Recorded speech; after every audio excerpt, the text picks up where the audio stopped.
So that's how the model works. How do we actually change things?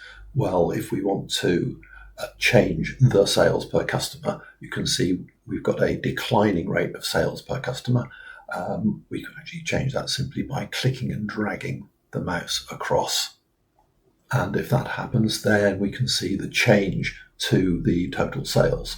Now, one of the things to notice here is that there's now a dashed line and a solid line in the total sales. So if we go to the inspector for that and look at its data, we've got two columns of data here.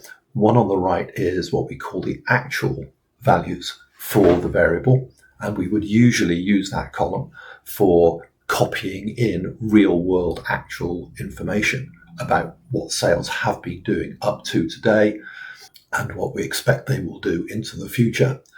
And the simulated column to the left is showing the results of what's been calculated.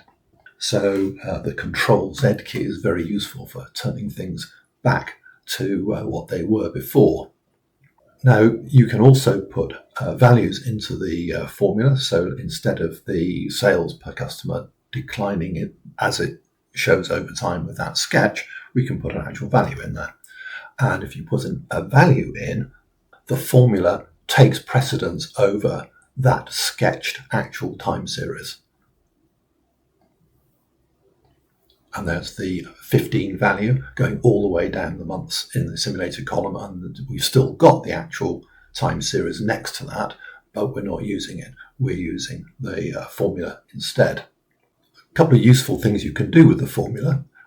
We can make it change with a step, and that says change the value from 15 and add 3 at month 12.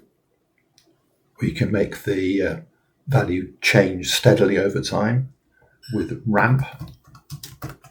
That starts the values changing by 0.2 each month from the start. If we put comma 12 on the end there, it starts the ramp from month 12.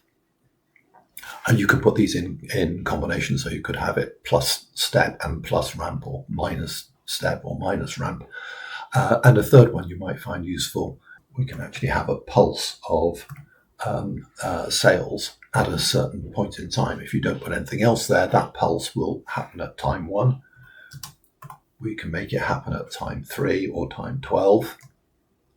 And we can make it repeat with the third item there. So that says add a pulse of 3 starting at period 3 and repeating every 6 periods.